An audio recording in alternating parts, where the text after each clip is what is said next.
give thanks for life and the mighty life. We give thanks for all good things from us, as concern and God. We praise for life, for His divine love. Give thanks definitely.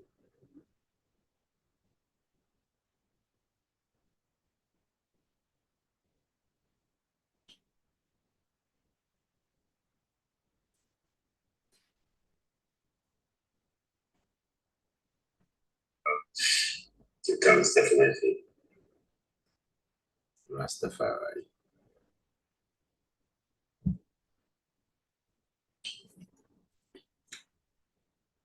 Give thanks for all those who are with us this day. Definitely, we do give thanks for this divine opportunity. Definitely.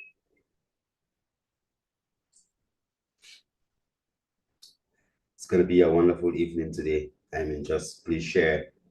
Let your people know that we are on. We're going to be looking at your food is your medicine. Definitely,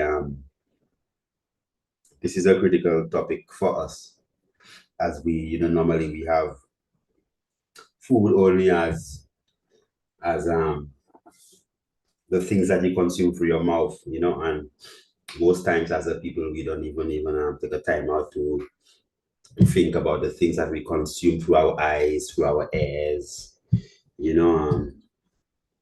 through our association, knowing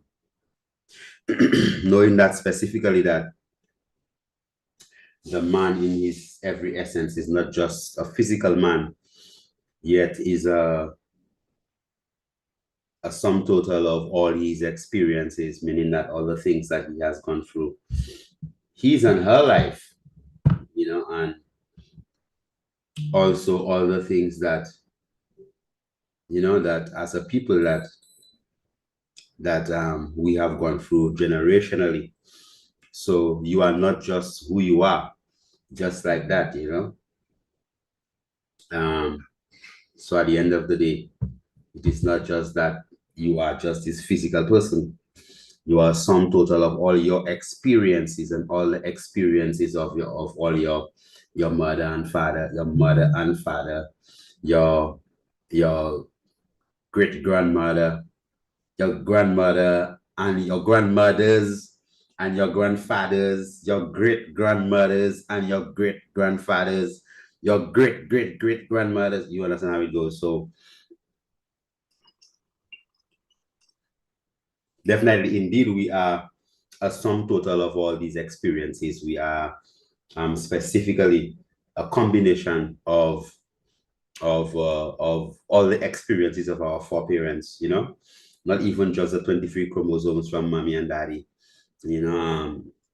Also the experiences of mommy and daddy, and also the experiences of mommy, daddy, and all these other people that you actually come from, meaning your mother's mother and father and so forth. So it is critical that we must understand that our genetics, our genome, is constitutes of not just our genome is not just, I mean, what you're looking at when you say, well,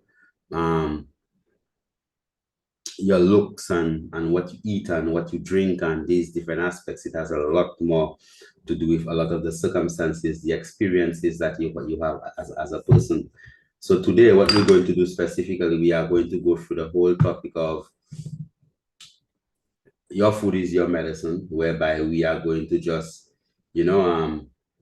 look at the things that as a people that we supposed to be consuming, how we supposed to be consuming these things there, and how it is that, after so many things, respect the truth, give thanks, bless, and love for all those who have joined us on the tube. Just share the link, let the people know that we are on. Definitely, we are looking at your food is your medicine today.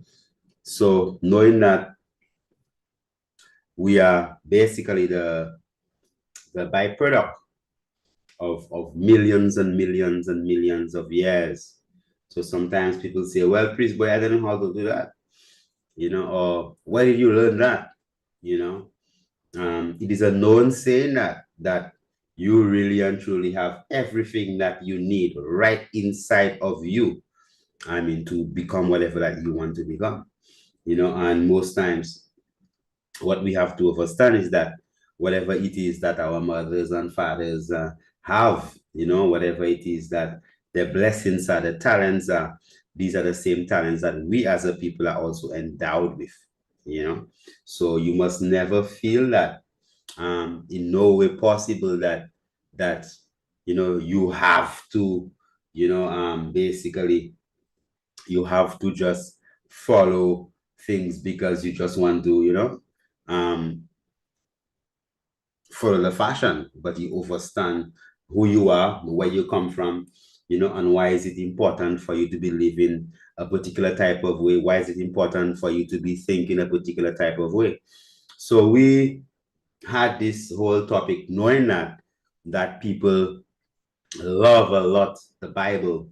Long ago we came up with the principle of what we call the biblical diet because the great majority of people were Bible loving people. Nowadays, we do have a set of people who just don't love the Bible at all. Some people who say, "Well, straight out, boy, the Bible is this and that." Yeah, yeah, yeah. Definitely. Like any other book, as His Imperial Majesty say, the Bible really, is our path towards salvation. Definitely, there are lots of good in the Bible. Like any book that a man would read. When you read the Bible, you would find a lot of good in it. For instance,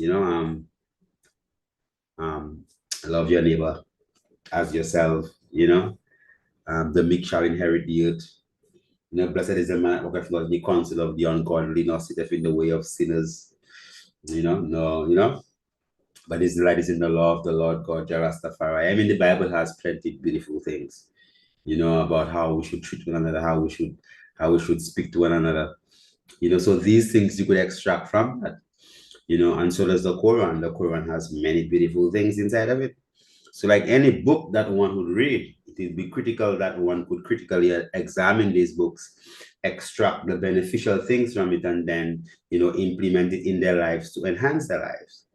So, there is a saying that goes within Bobo Shanti, the Melchizedek order, that goes that don't con cow, drink milk. So a lot of people would come and they would try to look at all the negative things that they could look at, all the negative comments and all the different type of things. Yet still, they would not be drinking the substance that is actually there. So I'm saying this to say that at a particular point in our evolution, we had, yes, as Rock oh 08, greetings, blessings from Arkansas. Arkansas? Okay, give thanks. Rastafari. Arkansas. Okay. There is that saying, don't come cow, just drink milk, So it is very important that you see what good you could get from it. I read plenty books. I have plenty books behind me. I read all type of books. If they have a book that you feel that I should read, send it to me that I could read. I read a lot of books. I've read a lot of books. I read the Bible more than once for sure. So at the end of the day, when you could extract good things. So from that, we did extract from the Bible, we extract what we call the biblical diet. Because at that point in time in our evolution as people growing, we we look to the Bible as a rallying point of our salvation, and knowing that the great majority of us as a people, that was our bedrock, So in our book, you would see that we wrote, behold, I have given you every herb bearing seed, and every fruit of a tree yielding seed to you, it shall be meat, which would be Genesis chapter 1, verse 29, whereby which is the Genesis really is like the beginning, Yes, we understand all about, the ancient Kemetic order and, and Ptah and, and Newt and the Naunet, and Ra, we do understand the allegory, but let us just look at it from that essence, and let's just try to drink some milk, and don't con cows. All right? Okay, all right. So the book says that, behold, I have given you every herb bearing seed, and every fruit of a tree yielding seed to you, it shall be meat, which would be Genesis chapter 1, verse 29, whereby which is the Genesis really is like the beginning, Yes, we understand all about, the ancient Kemetic order and, and Ptah and, and Newt and Ra, we do understand the allegory, but let us just look at it from that essence, and let's just try to drink some milk, and don't con cows. All right? Okay, all right. So and every fruit of a tree yielding seed to you, it shall be for meat.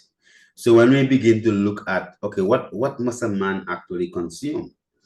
And then, nowadays, I mean, it's a big struggle, for people to know what to eat and what not to eat, you know. So if we begin from the ideal, idealistically, idealistically, you know, the for me the highest form of living, the highest form of living, or the best live it, not diet, not diet, you know. Greetings, priest. Do you think that the branch used to purify the water um in the Bible was the moringa tree? I don't believe that. I don't, yeah. I mean, coals. I mean, if you burn a branch and you make coals, you could activate charcoal and you could purify the water for sure. Yeah, but I won't just put moringa in the water to purify the water. You know, it can help to absorb some of the toxic chemicals, just like mycelium, just like mushrooms helps to extract toxins. I would rather use activated charcoal and cleanse and purify water, or reverse osmosis.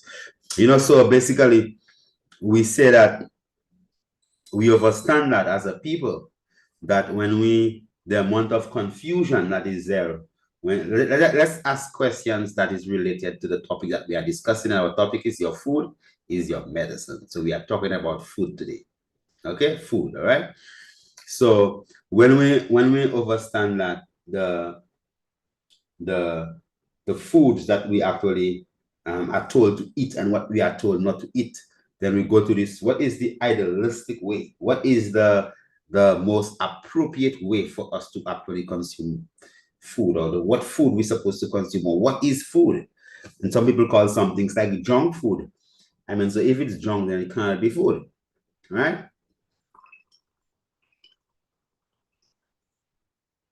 So food is a substance that is therapeutic and is life enhancing. That means that when you consume this substance, it actually enhances your life, meaning that it makes your life better, longer, stronger, makes you more vibrant, and it is therapeutic. Any therapeutic substance would be a substance that specifically can actually heal you. All right. So then your food is, according to definition, your medicine, because it is therapeutic. It has the capacity to actually heal you. So growing up, it was not that, well, how we have this whole herbal, herbs, and this herb is good for this, or this is the contribution, this is that. That's never how we had it growing up. We never literally just had herbs, and use herbs just because we were sick. No, we never approach it like that. The utilization of herbs was a ritual. I mean, it was ritualistically done, meaning that it was done in a manner whereby, you know, um, you didn't wait until you're sick. You always drank these teas, you always took these baths, you always went to the ocean at particular times, you always went to the sulfur spring, in the hot sulfur water at particular times. So there were things that you do ritualistically actually growing up. So it was not just that. It was not just that we utilized our herbs when it is that we were sick. The herb was an integral aspect of our daily lives. Yes, Valerie, blessed love. Meaning that we did not wait to fall sick. So the principle of just hospital and this and all them different aspects, these things there never existed in the rural communities. There was what you call a health center that normally you'd have to walk distance to, and then the hospital was like a rare occasion that people actually even reached the hospital. I mean, the hospital was not a common thing. Some people live the entire life and never visited a hospital. And they live to 18, 19, they never went to the hospital. In fact, when they got to the hospital is when they actually died, right? So instead of the hospital being that place for solace, instead of the hospital being that place to actually heal them and give them life, the moment that they actually got to the hospital, when they reached that hospital is when they actually died. They went to the ancestors. All right. So what was our principle? What was the way that we had it when it came to us as a people? What was the way that we had it when it came to we as a people dealing with our food? All right. So many people would lambast you if you're not a vegan, when we tell them being a vegan is really a religion. It's a religious thing. So veganism is an ism. It's a religion. It's religious. It is like people that follow a particular type of lifestyle. Vegan is not just your diet, what you eat. It's about also what you wear. So you're not supposed to wear animal products. You're supposed to wear leather. You're not supposed to, I mean, yeah, I mean, it's a religion, So I am not a vegan. I'm not a vegan at all. I am really Rastafari. And I am of the spiritual path whereby I predominantly, you know, I predominantly, consume live foods, food with life, and also consume, cooked foods. I drink teas, I make soups, I roast foods, you know. I love, green juices and fruit juices and smoothies and salads, or just walking through the garden and picking up some shine bush and chewing some, the longevity plant. So it is critical that in looking at all these different things outside, and some people say, well, they're alkaline or pre-some alkaline, and I ask them, what is it what is it to be alkaline, what does it mean that you're alkaline, and then it is very difficult for people even to understand. Most of them don't even know what it means to be alkaline themselves.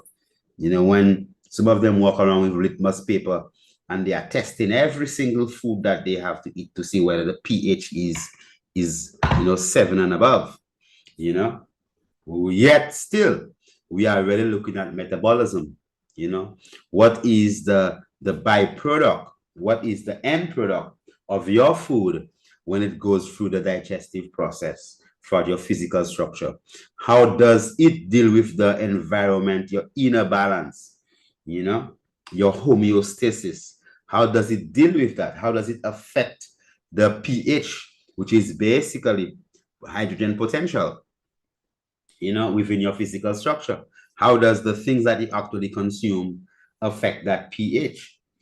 So I am not alkaline. I am Rastafari. So people say, well, I only alkaline, and then they have this one list that they go by, and then they don't eat anything else that's not on that list.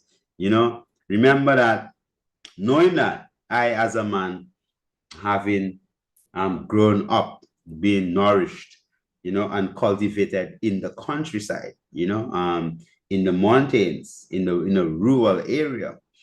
So we grew up a lot within the principle of actually consuming the things that you actually grow, and if it is that we had to, growing up, that you had to eat a chicken, a fowl, um,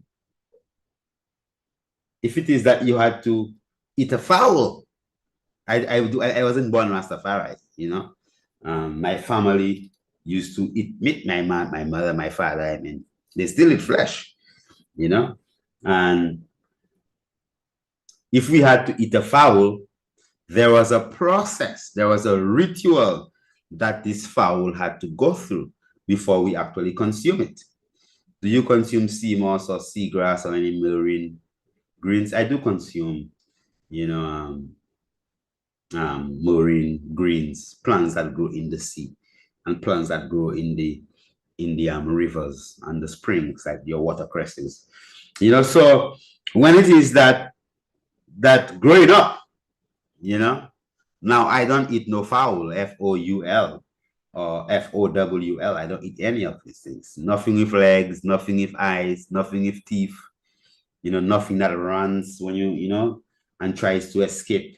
You know, nothing that runs and tries to escape. Nothing at all that tries to escape when you try to eat it. Anything that runs and try to save its life when you're trying to eat it, I mean, definitely you should be very mindful of that. I mean, if your food has legs, and your food has eyes and your food has teeth, and your food is running away or crying, when you're trying to kill it, so imagine that when we had to catch a chicken, man, you had to chase that chicken and you had to run, you had to bust a sweat. Remember we had to run and run and run and run and run because you just cannot just shoot the chicken. That wasn't the principle. What we had to do is basically you had to catch the fowl. After you catch the fowl, then you had to put it in a cage and you give it just water and some aloes for about 2 to 3 days. All right. So this chicken there would be in a cage, for 2 to 3 days, and just giving it water, giving it aloes, or water grass, what they call zebgua.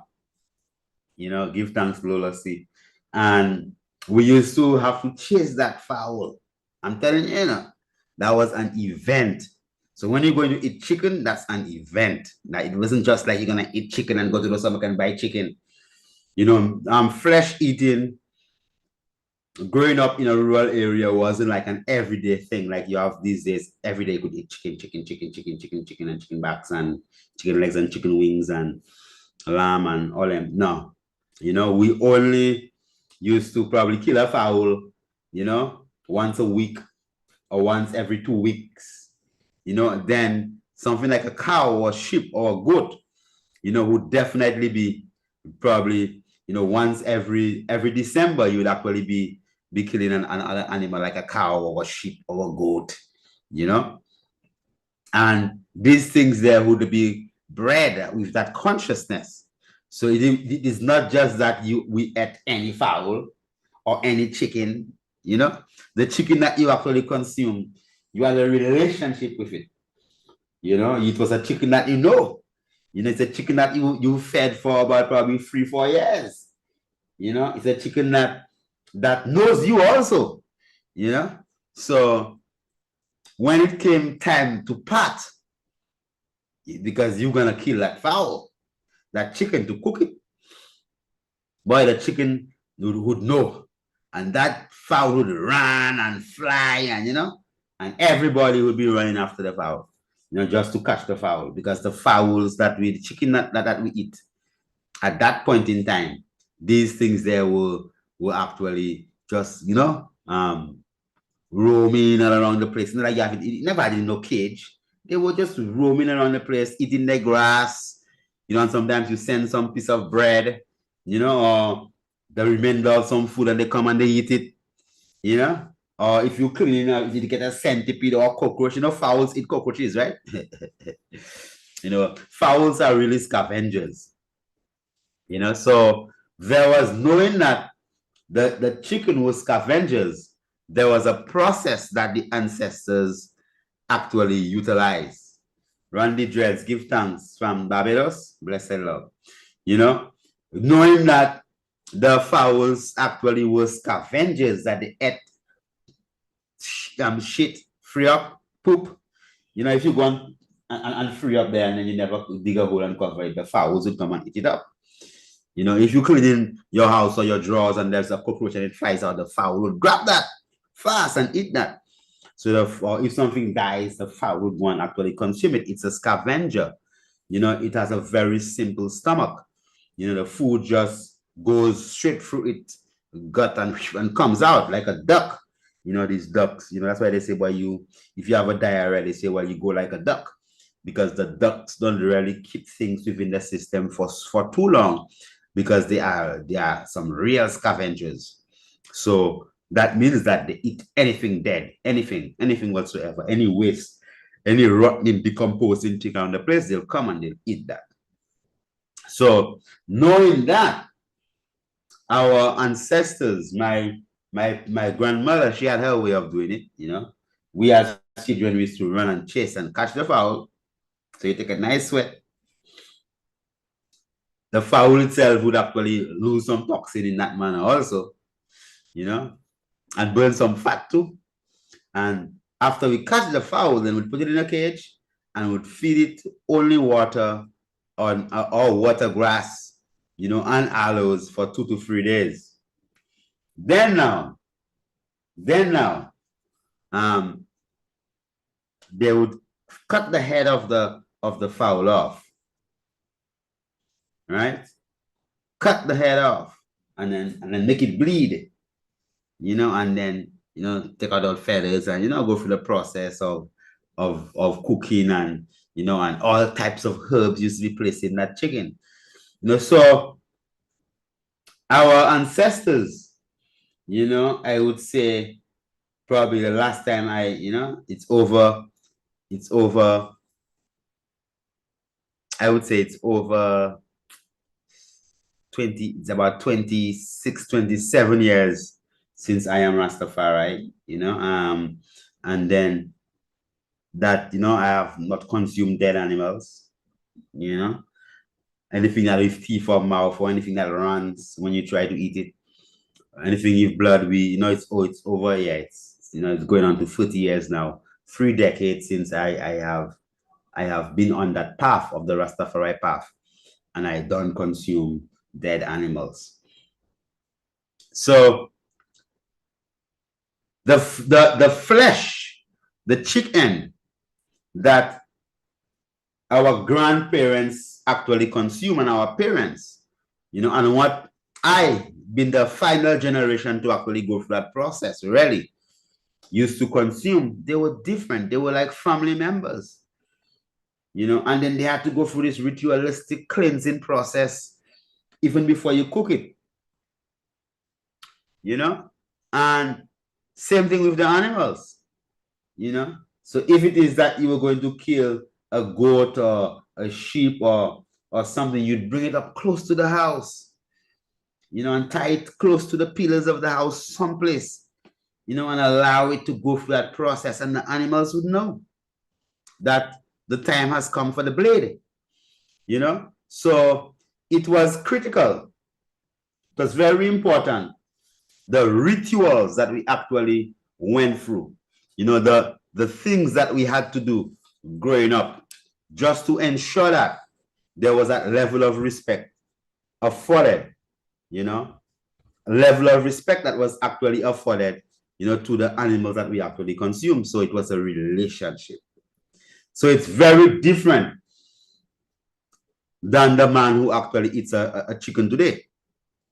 It's very different than the person who actually consumes a KFC, or consumes a Burger King, or consume, just go to the supermarket and buy some chicken. It's completely different. So we had a relationship with our food. There was that level of relationship. And I mean, our people were not sedimentary. They were not just people that just sat down there. So these people, our grandmothers and grandfathers, most of them were like farmers. They are people who walk like 2 hours, 3 hours every single day.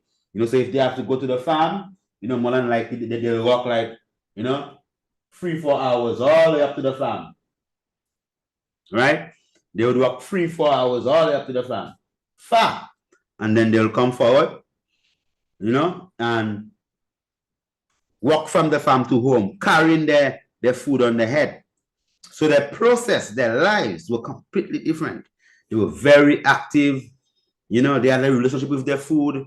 So you find that even these people were able to live to 88, 89, 90, 100 years, and they were not no alkaline people to say, well, or vegan, or just plant-based. No.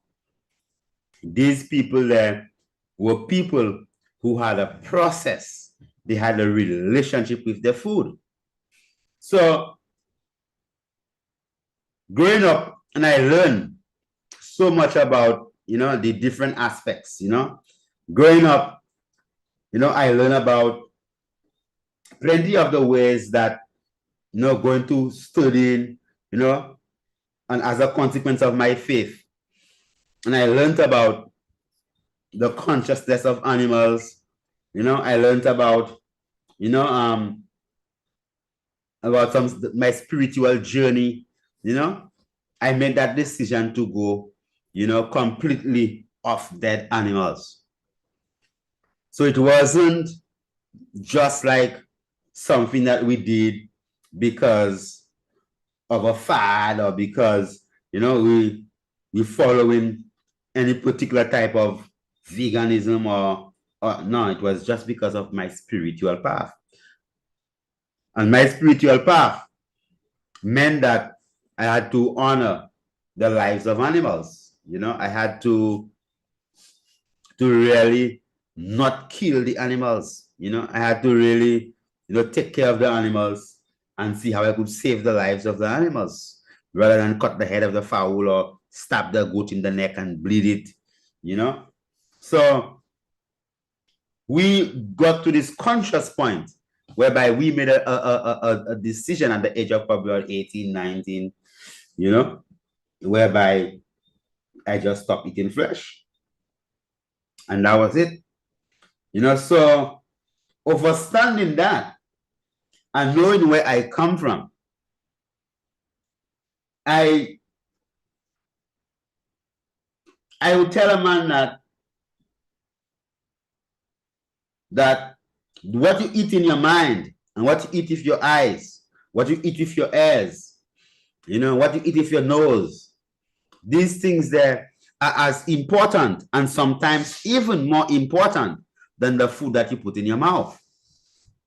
Because whereby people might be telling you all manner of things, and some people will stop speaking to you just because you're not vegan or you're not alkaline, and they say all manner of things against you.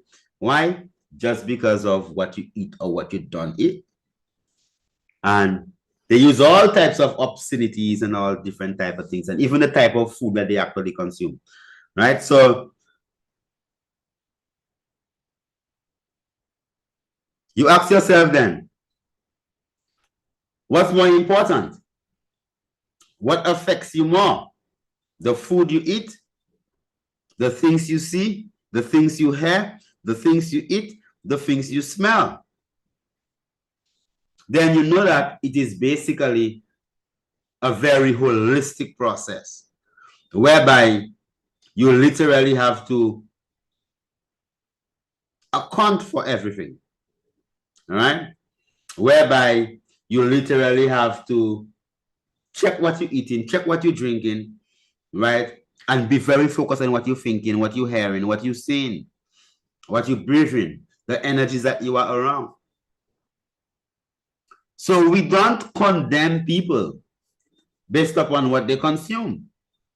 We don't just tell a man, boy, I can't, No, we don't do that, right? We look at people based upon where they are in their path and see how is it that they could live their best life from the position that they are in. There is an idealistic way, which is that you eat what you grow.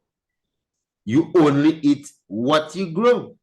My best way of living, what I am working towards is that point in my existence whereby everything I consume is something I could just pass and just pick from a tree, or pick it here, pick it there, pick it there, right within my own space. And I had that kind of intimate relationship with my food.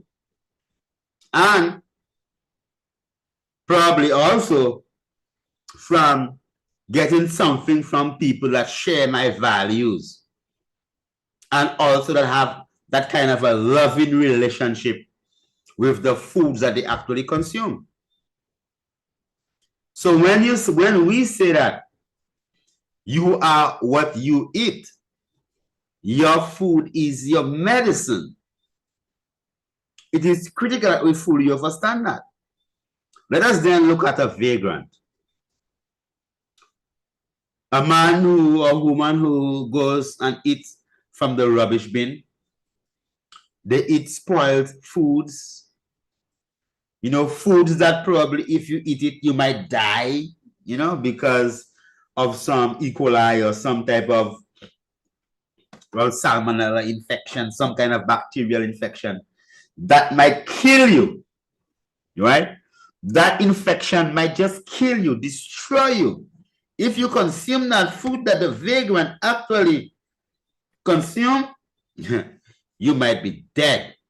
Diarrhea, vomiting, sick, hospital, flatline, dead. Yet still, this person can consume that food, eat that food, right? And nothing happens to them, all right? And some of them live old, no diabetes, no high blood pressure, and we ask ourselves then, how also important it is to basically have good thoughts, have no stress. Don't worry about the mortgage and the loans, and the month is coming to an end, and the children has to go to school, and all these different things that you have to do, right? And all these different things that you're thinking, and then what your husband will say and what your wife would do, and what does this person think by the road, and what does that person think by the road. So the amount of things that we worry about, the normal vagrant on the street don't worry about these things, right? They don't. They have no stress, they have no worries, they're not concerned about their rent, they're not concerned about mortgages, they're not concerned about where they're gonna sleep. They just take it where they get it. Yet still, these people does live, good lives. When it comes to sickness and disease, many of them never get cancer. Them people just, you just see them people like, oh boy, them people are living life. Yet still, that's supposed to be so healthy. There's some people, there's people that eat only plants, they still get sick. People that only are plant-based and they eat only plants, no animal products. People who are alkaline, they still get sick, right? And some of them even more sick than the vagrant on the street. I couldn't eat from a rubbish bin for sure. Yeah. So we have to understand the fullness of the scope of the situation when it comes to the significance of your food, the physical things that you actually consume being as important as the type of life that you live, being as important as, the type of food that you actually consume, with your thoughts, your eyes, your breath, and the things that you hear, the music that you listen to, the movies that you watch, the company that you actually follow. So it is critical that we as a people just understand that, So idealistically, the very best way to actually feast is feasting on only what you grow. Only what you grow. Okay? Now, if you cannot grow everything that you actually consume, then at least try to know the source of your food. Try to develop a relationship with the people that you get the bulk of your foods from. That is number two, right? And a man that really wants to live a wholesome life, they would work towards planting the things that they actually grow. Everyone's supposed to be growing a seed, you know? Everyone's supposed to be growing a seed. Sometimes, I just have so much. I mean, when I'm in the mountain, when we're in the mountain, I mean, right now in the mountain, right? There are like limes just falling off trees, plenty of coconuts, golden apple, you know, okras just drying on the trees, guava, you know, eggplant, shine bush, lots of fresh water, the springs just overflowing, so, and all these things are things that we actually planted. Breadfruits just falling down, so bread nut, you know, all types of things they're just in great abundance. That's because we actually planted it. So if it is that you have the opportunity, if it is that you have the capacity of acquiring some level of property or having a little space, try to grow your food.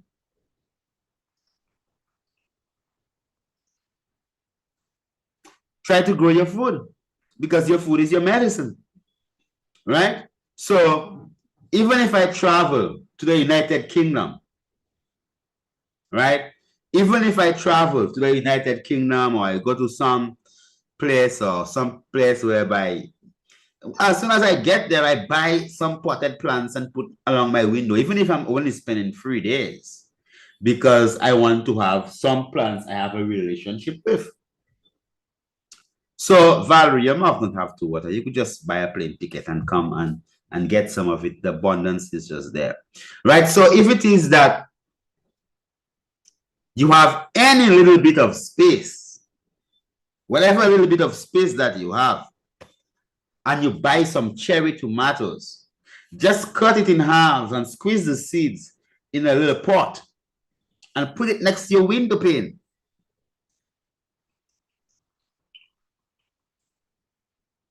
Put it in your kitchen. Put it in a place whereby you could, ensure that it will grow. Right? So your chives, your seasoned pepper, celery, parsley, basil, the herbs, your ginger, the great majority of these things can grow very well in a pot. So this would be the best thing to do. Begin to develop a relationship with your food, meaning that try to grow as many of the things that you consume as possible. Because I like red raspberry, I'm talking about not just the wild red raspberry that we export, because we have the wild red raspberry. I'm also talking about the temperate one. The one that grows in America and Europe in the freezing cold. So I searched to see, well, which one of the varieties will actually grow up in Mount Kailash. And I have red raspberry, mulberries. The mulberries was from Sister Venetia, and also the red raspberry, Sister Venetia. I pray everything is blessed with you. Right? So mulberries, red raspberry, you know, blackberry, yeah, you know, Cape Coast gooseberries, you know, charapita peppers, all the way from Peru, you know, date plants, apple trees, like apple. So we plant these things there because we want to develop that relationship and see how they blossom. And, you know, dragon fruit, you know, I plant, as long as I have a seed, I plant it, you know. So it is critical that in our effort to reach that balance or to reach that space whereby, you know, you could feel good about what you feast on. You know, I would tell anyone that the ultimate thing is grow what you plant. So the man that can get some broccoli seeds and plant it and take care of it, and, you know, and make some nice herbal teas for it and feed it, and, you know, and get some tomato plants and plant it and grow it, and, you know, and use it. That man is in a much better position than the person that claims that they only eat this and they only that. Much better position, because they have a real relationship with the food that they actually consume. And knowing that the plants have a root system and they actually eat what you actually give them. You know, I'll be coming forward soon. Have opium lettuce seeds and burdock seeds for the Monday. Oh, you know, I had some burdock, they did very good, and then afterwards it just disappeared. But I have yellow rock still, right? So it is critical that we understand that idealistically, the best thing is to grow what you eat and to eat things that don't run away from you. Things that fall down from the tree and say, please eat me so my seed could spread. Right? That's the best things to eat. Yet still, right?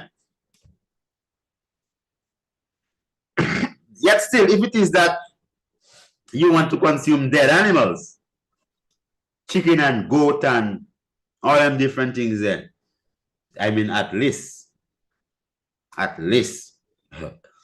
you're supposed to be able to grow these animals yourself. You know, I mean, how would you know exactly what you're eating? You're an expert? How do you know the difference between chicken meat and frog meat? Especially if you don't cook for yourself, you know? So our foundation, our principle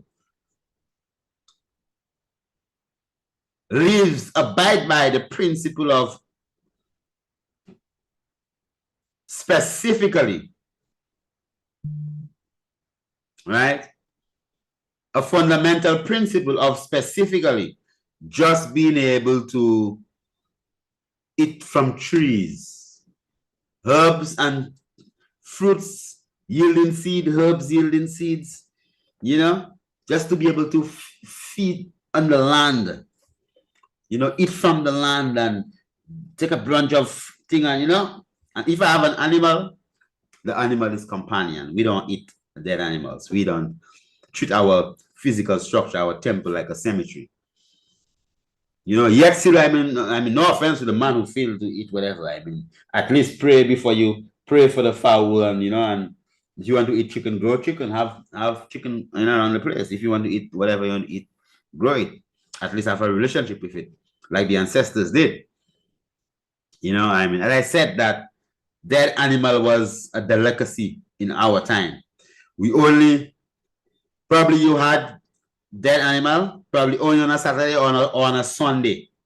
The Sunday you'd have some chicken, you know, or if it is that your parents went to market, you'd have some fish on the Saturday, and the Sunday you'd have some chicken, or you'd have some, or if they pass by the butcher, you know, by the slaughterhouse, the l'abattoir, you know, they would come and they'll bring some type of thing, you know. But at the end of the day, from from Monday, Tuesday, Wednesday, Thursday, Friday, most times Saturday, our plates were dead animal free, right? So we grew up within that principle. Killing a fowl that grew up around us was like a delicacy.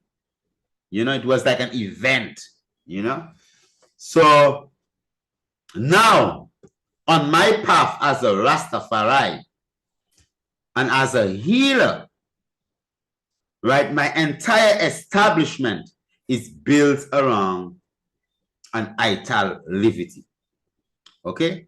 So we don't recommend the consuming of anything with eyes, teeth, that bleeds or that runs from you if you're trying to catch it. We believe in the soul of the animal, that the animal wants to live, right? We believe that the best way that you're supposed to eat is by growing the things that you can actually eat, grow it. So for me, most of the things that I consume, I grow it, a lot of it, you know. In fact, it hurts my heart, you know. It hurts my heart even to see that I have to buy a tomato or something from a supermarket. Woo!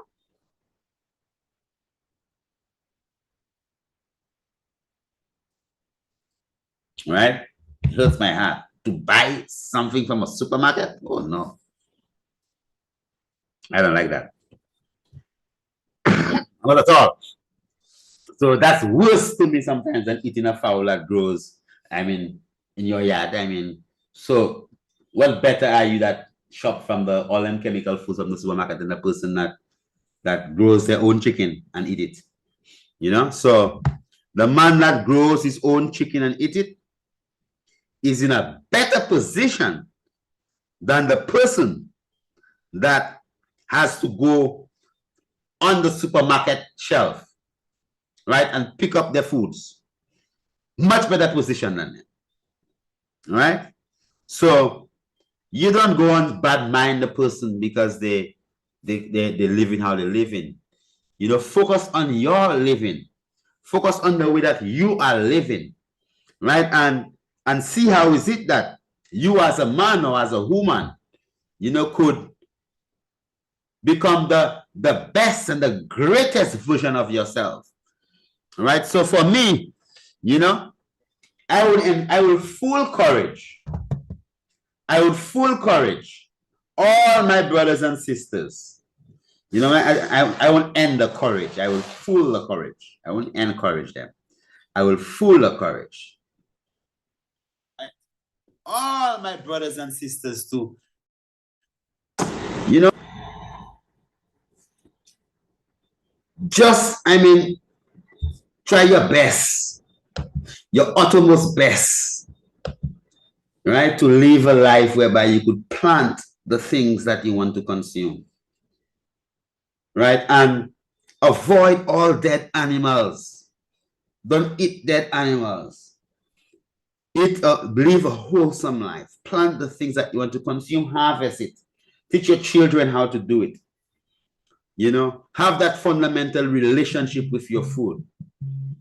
You know, and if it is that you cannot do that, at least develop a relationship with someone that do that, so you actually know the source of the things that you actually consume.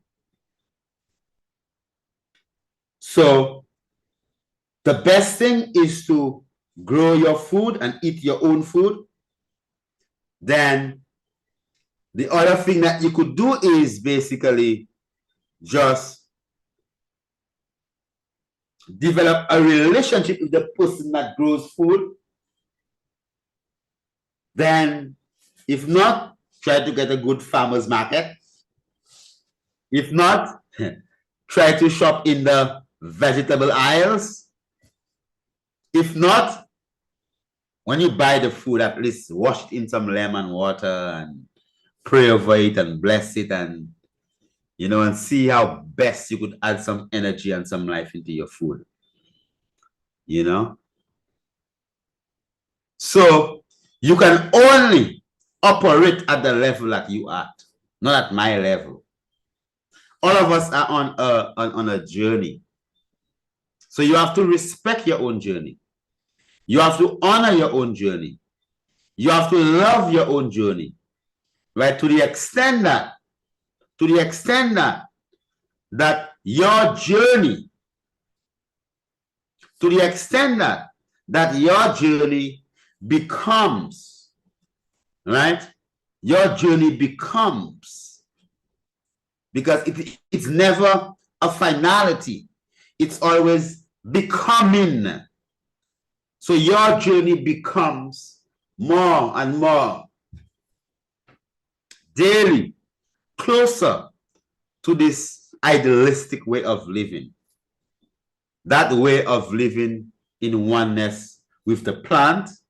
So even if, you know, when you eat in the plant, pay your respects to the plant, honor the plant, respect the plants, you know. And when you are operating at that high level of consciousness, then you would also be aware, you know, keenly aware of how it is that your thoughts itself, the way that you think, how is it that these things in its every essence can help to uplift you or damage you. So then you become cognizant, you become aware, you become conscious. So you begin to think positive, you begin to speak positive, you begin to listen to positive music, you begin to stay around positive people. You know, you don't want to listen to people's sad story every time and every single day. Then your consciousness then brings you to that balance, that space whereby it's your mind over matter, right? Your God self dominates, controls, guides, hold the hands of your physical self towards this path of good living, you know? So I would love to be able to just live off of fruits I could just pick from trees and just get a nice coconut and a nice sugar apple, a nice sour sop, and you know, everything just there. And you know, you just pick it abundance, berries and cherries and guavas and you know, nice juicy sweet oranges and you know, all the beautiful fruits in the world, you know, yet you have to plant it and you have to grow it just to be able to exist in that reality. So as we work daily to reach this level of living, and we understand that our food is our medicine, then we would shape our lives. The decisions that we make, the things that we do, where we live, all these things there would be based upon that premise of that relationship that you have with your food, the types of foods that you're supposed to actually be consuming, your relationship with that food, where it comes from. Do you grow it? Do you take care of it? Do you just remove a caterpillar from it? You know, so if you take a leaf from a plant, do you know, as you put it in your mouth, can you share experience with the food that you actually consume? If you're drinking a cup of herbal tea, do you remember picking the herbs? Right? Because if you cannot do that, it will be critical that you associate, right? That you associate yourself with people and places and groups that at least have that phenomenon, that life going for them, that you could actually share in that and benefit from that. So your food is your medicine. Yes, Jamie. Yes, bro. Give thanks. From Houston, Texas. Give thanks, my Lord. Your food is your medicine. So you don't have to wait until you are sick to drink a herbal tea. We drank one form of herbal tea every single day. From sour orange leaves, they would call it longette, sour sop leaf, basilic, shadow benny, simecotois, japana, zeb charpentier. I mean, you name it. You name it. We actually consume herbal teas on a daily basis. We never waited until we were sick to actually drink the herbal teas. So the perfect way does not really exist as we work towards perfection. Because when you get to perfect, then you have to perfect. And then you perfect in perfect. Come on, I mean, yeah, so life is a journey, a continuous journey. It's always the becoming.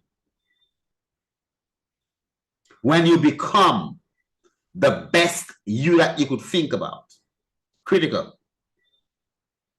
right? So let us just take these things into consideration. Let us try to develop that relationship with our food. Before we put it in our mouth, let's ask ourselves the question: where did it come from? Who grew it? Was it grown with love? Right? All these different questions.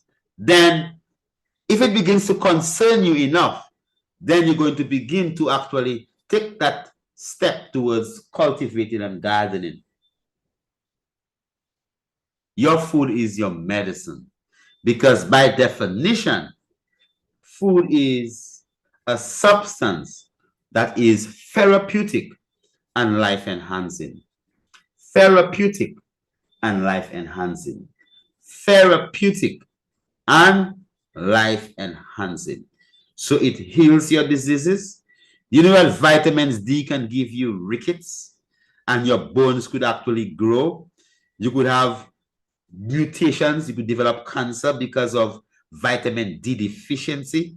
You know that you could, you know, your legs could get bow. You know, you could develop you could, if you don't get vitamin C, right?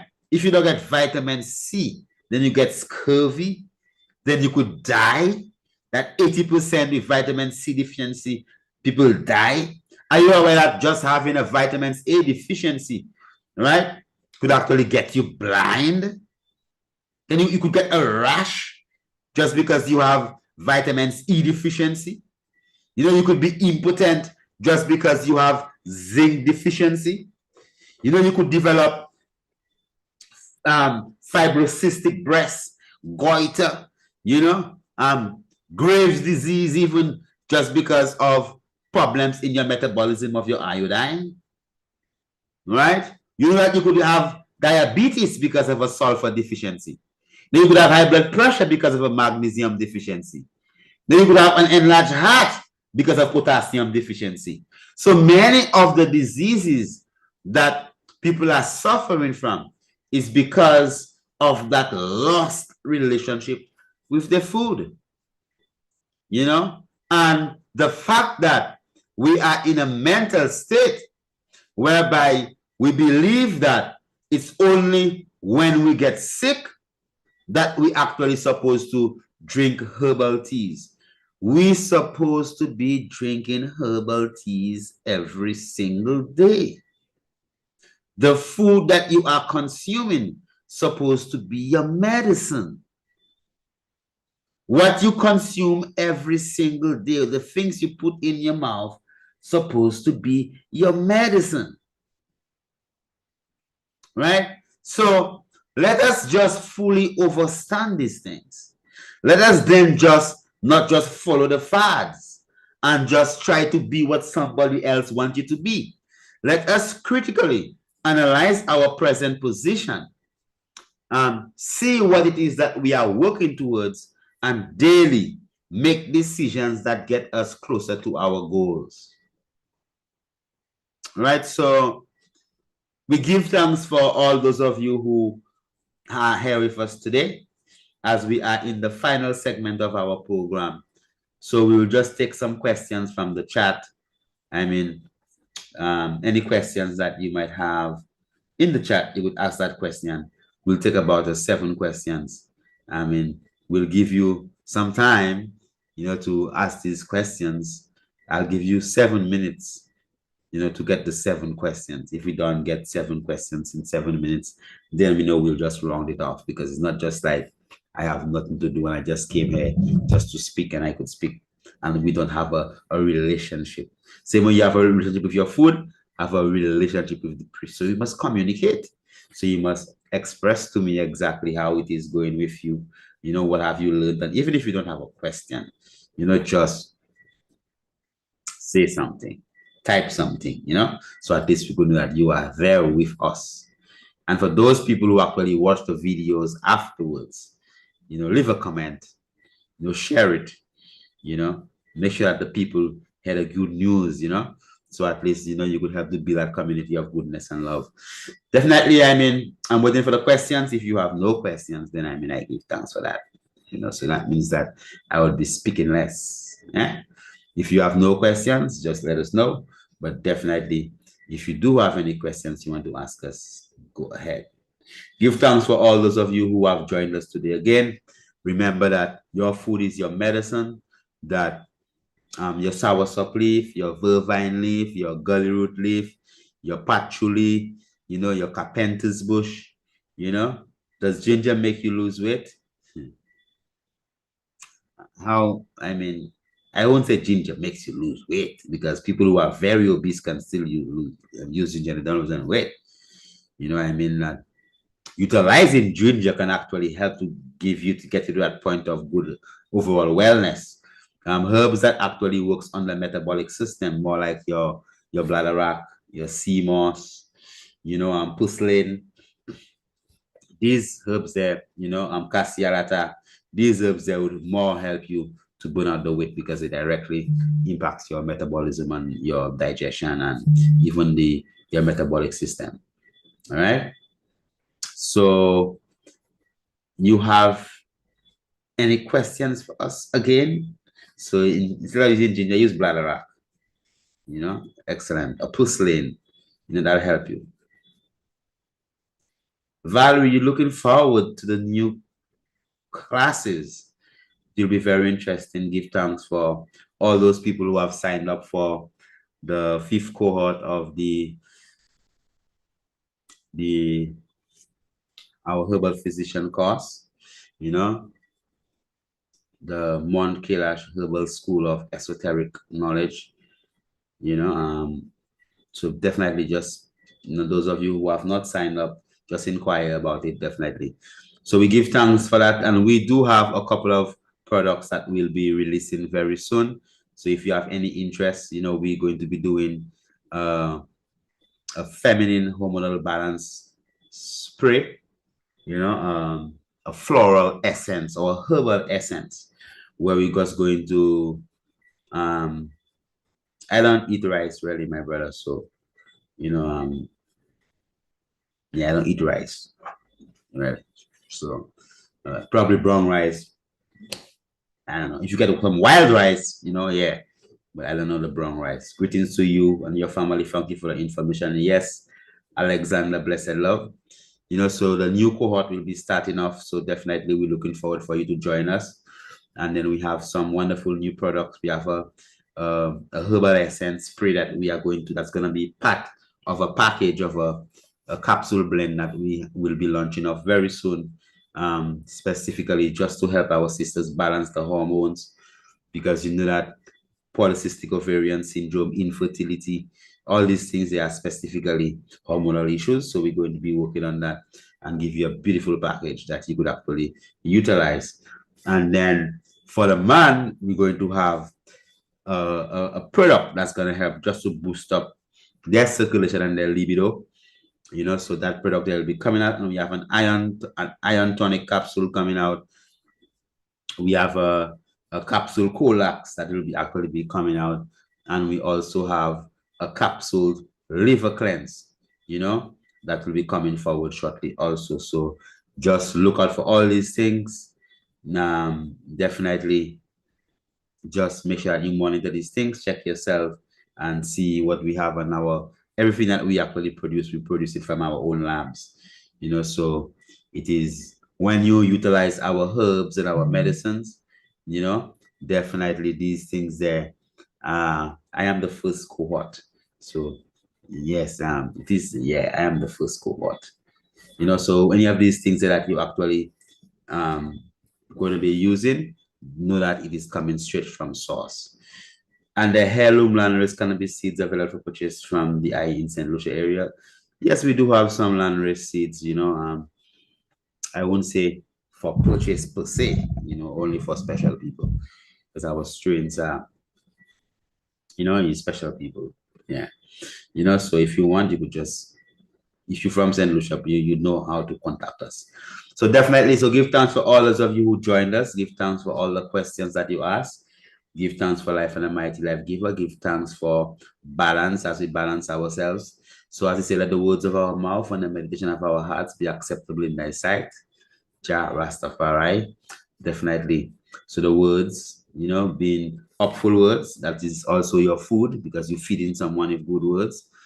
Your thoughts as you feed your mind, this actually translates into biochemicals that, hormones that circulate through your bloodstream. So be mindful of your good and positive thoughts. Listen to positive things because what you hear could actually help to heal you, or kill you, and definitely the things that you breathe in, and the people that you stay around, keep that balance, because that balance is basically what your food is because after all, your food is your medicine, so just be mindful, be focused on keeping that balance and working a day at a time towards attaining that ideal way of living. So don't live off the barometer of someone else's expectations. See where you are, check what you could do, do the best that you could do, work within your limits and your constraints, be the best that you could do and just have that objective and work towards achieving the ultimate goal. And the ultimate goal is to eat from your own garden, pick from your own fruit tree, drink your own coconut, or if you can't, then you are surrounded by people, that actually have access to it or have it, or you form a collective of people that could actually live like that. Community currency, so make that actually flow. So give thanks again once more, all you beautiful people who have actually joined us. And remember that balance is live with you every Monday at 6 p.m. EST time.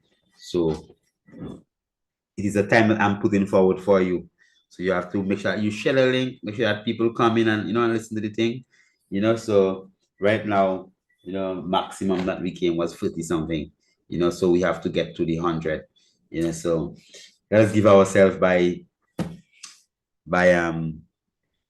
end of September that at least when we live streaming we speaking to a couple of hundred people. So share the link, let the people know that we are having a wonderful program. Just make it more interactive. If you have questions, prepare for it, at least that we both could be uplifted. So give thanks again for all of you that have been with us today.